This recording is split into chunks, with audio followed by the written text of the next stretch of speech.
हमारे चैनल को लाइक और सब्सक्राइब ज़रूर करें और साथ ही लगे बेल आइकन को ज़रूर दबाएं ताकि आने वाले वीडियो की नोटिफिकेशन आपको सही समय पर मिलती रहे।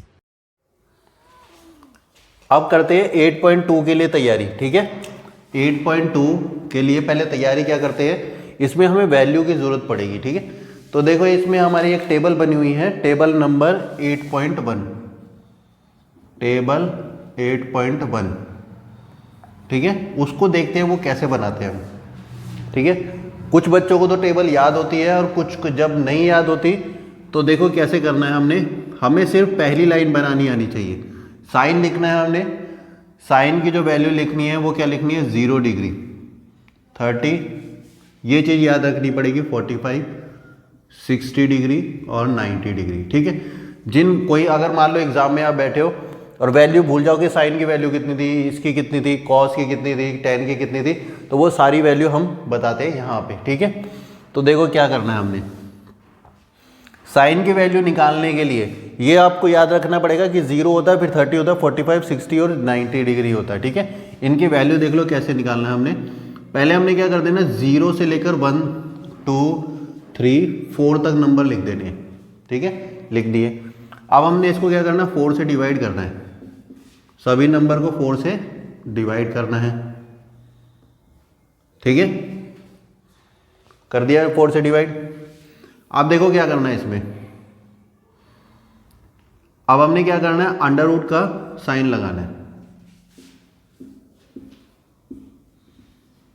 लगा दिया। अब इसको पहले हमने जो अंडर रूट के अंदर नंबर है, अगर कोई एक दूसरे से डिवाइड हो रहा है तो पहले उसको डिवाइड करना है। 0 और 4 डिवाइड होते हैं, किसी नंबर से डिवाइड नहीं हो रहे। 1 और 4 नहीं हो रहा। 2 और 4 देखो दोनों नंबर 2 से डिवाइड हो रहे हैं। 2 के टेबल में ये भी आता है, ये भी आता है। 2 के टेबल में ये 1 पे आता है और ये 2 पे आता है। 2 के टेबल से डिवाइड करा, ये 1 पे जाएगा और ये 2 पे जाएगा। यहाँ पे नहीं, यहाँ पे देखो डिवाइड हो रहा है 4 के टेबल से, 4 1 जा 4, 4 1 जा 4। ठीक है, तो अब देखो क्या होगा, यहाँ पे 0/4 हमारा कितना हो जाता है, 0। कितना हो जाता है, 0। ये 2 लाइनें अगर आपको याद होगी ना, 2 लाइनें, ये बस कुछ नहीं है, नंबर लिख के डिवाइड करना और अंडर रूट की वैल्यू निकालनी है, बस। याद भी करने की जरूरत नहीं है। देखो इसको सॉल्व करेंगे अभी। 1/2 आ गया, जो वैल्यू हमारी आ गई है हम उसको लिख देते हैं, पहले आ गई है, यहाँ पे 1 आ गया। ठीक है, अब देखो पहले नंबर को देखो, 0 का अंडर रूट हमेशा 0 होता है, तो यहाँ पे हमने 0 लिख दी, वैल्यू हमारा काम हो गया। 1 अंडर रूट 1/4, तो जिस पे भी अंडर रूट है वैल्यू, जिस पे भी अंडर रूट वैल्यू है उसके पेयर बनाने हैं हमने। क्या बनाने, पेयर बनाने। तो फैक्टर करते हैं, देखो 1 को तो हमें कोई ज़रूरत नहीं, 1 का अंडर रूट क्या होता है, कोई ज़रूरत नहीं है उसको, दिक्कत ही खत्म है उसकी, क्योंकि उसको 1 ही लिखते हैं हम। अब देखो अंडर रूट 4, ये जो है इसको 2 × 2, देखो 2 का पेयर बन गया। 1 को तो ज़रूरत ही नहीं थी, 1 को ज़रूरत नहीं होती, इसका पेयर नहीं बना, इसका पेयर नहीं बना। इधर देखो 3, 4 जो है उसका 2 × 2, यहाँ पे पेयर बन गया। ठीक है, और यहाँ पे 1 को तो जरूरत नहीं होती, तो वो उसका क्या होता है, 1 हो जाता है। अंडर रूट 1 हमेशा 1 होता है, ये याद रखना, अंडर रूट 1 = 1 होता है। तो देखो यहाँ पे 0 वैल्यू आ गई थी, अंडर रूट 1 क्या हो जाएगा, 1। अंडर रूट अगर मान लो मैं ऐसे कर दूँ, 1 के ऊपर अंडर रूट लगा दूँ और यहाँ पे अंडर रूट लगा दूँ, अलग अलग कर दूँ। ठीक है, तो अंडर रूट 1 कितना होता है, 1 होता है, तो लिख दिया। अब यहाँ पे देखो पेयर बन गया, तो इसके ऊपर से अंडर रूट हट जाएगा, तो पेयर में से सिर्फ एक ही 2 बाहर आएगा। 1 को जरूरत नहीं है, ये ऐसे हो गया, लेकिन 2 का पेयर नहीं बना, 2 का पेयर नहीं बना, तो अंडर रूट 2 हो गया। ठीक है, अंडर रूट 3 ऐसे ही रह गया, लेकिन 2 का पेयर बन गया। या 2 का पेयर बन रहा है ना, तो हम 2 को हम ऐसे लिख देंगे। ठीक है, 3 का पेयर नहीं बना था, तो उसके ऊपर अंडर रूट हमने 3 लिख दिया है। ठीक है, यहाँ पे हमारी क्या हो जाएगी, वैल्यू 1 हो गई। तो हमारा देखो साइन की वैल्यू 0, 1/2, 1/√2, 3√2/2 और 1, ये वैल्यू हो गई। तो अब देखो क्या करना है, बस ये थोड़ा सा हमें कैलकुलेशन करनी थी, कैलकुलेशन करके इसको हमने सॉल्व करना था। ठीक है, अब हम देखो क्या करना है, 1/2, 1/√2 ये सारी वैल्यू है ना, हम यहाँ लिख देते हैं। फिर देखो सबकी वैल्यू आ जाएगी। पहले बस पहली लाइन में ही हमें कैलकुलेशन करनी है, बाकी सारी लाइनें ऐसी आ जाएंगी। ये इसलिए बताया गया है, कभी वैल्यू भूल जाओ तब करना है हमने, अगर वैल्यू याद होती है तो कोई दिक्कत नहीं है, उसमें तो सबसे बढ़िया है हमारा। ठीक है, यहाँ पे वैल्यू हमारी 1 थी, तो ये हम सारी वैल्यू यहाँ लिख देते हैं 0, 1/2, 1/√2, √3/2 और ये 1। ठीक है,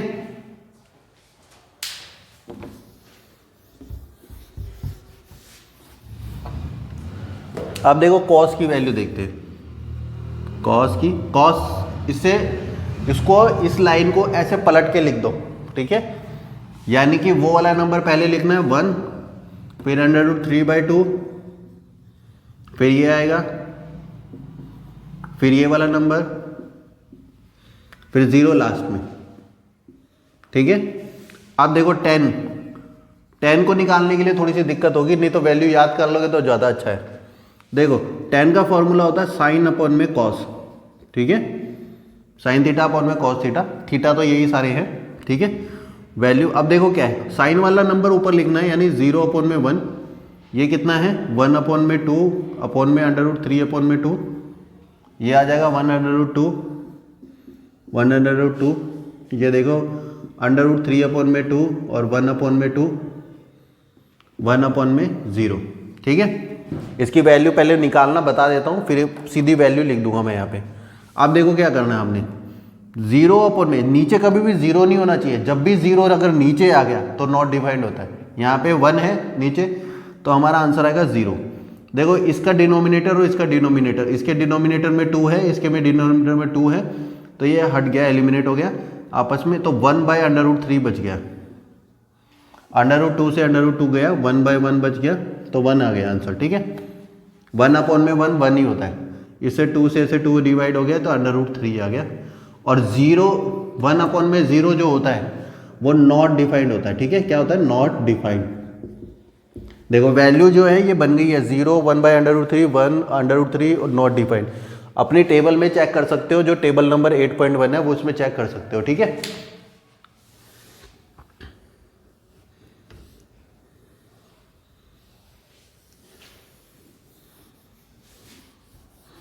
कभी भी इन केस तुम टेबल भूल जाते हो तो एग्जाम में ऐसे करके तुम एक बार अगर तुम्हें याद आ रह गया तो पूरी जिंदगी याद रहेगा। टेबल अगर तुम याद करोगे, ठीक है, तो वो भूल भी सकते हो, लेकिन अगर ये याद कर लोगे स्टेप तो कभी जिंदगी में नहीं भूलोगे।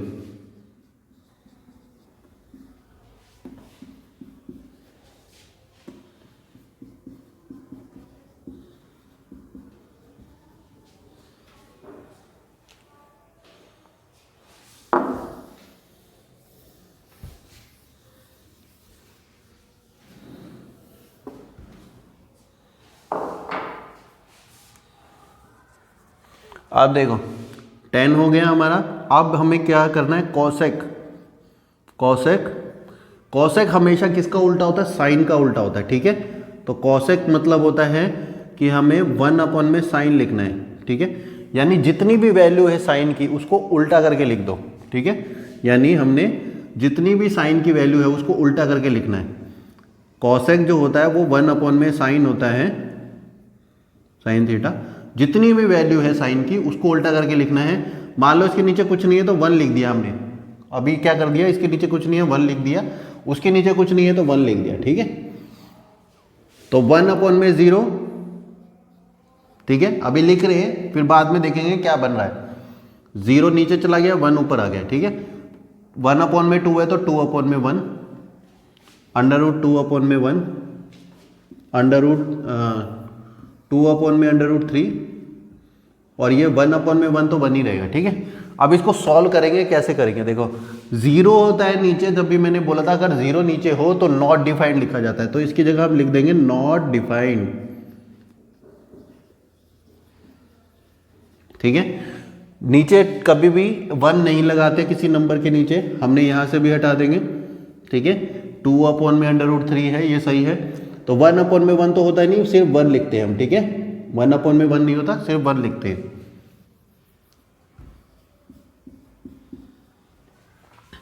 ऐसे ही हम इसका करेंगे सेक का। सेक थीटा में भी सेम केस है, 1 में कॉस, यानी बस उसका उल्टा कर देना कॉस वाले नंबर का। देखो 1 कर देंगे इसको, ठीक है, तो 1 हो जाएगा। इसको उल्टा कर देते हैं, देखो 1 का उल्टा 1 ही होता है, 2 में √3 हो जाएगा, ये √2 हो जाएगा क्योंकि नीचे 1 आ जाएगा, इसका उल्टा लिख रहे हैं हम, ठीक है, 2 में 1 आ जाएगा। और ये है 0 में 1 हो जाएगा, ठीक है, 0 में 1 तो 0 ही रहेगा, तो 0 कर लेते हैं, ठीक है।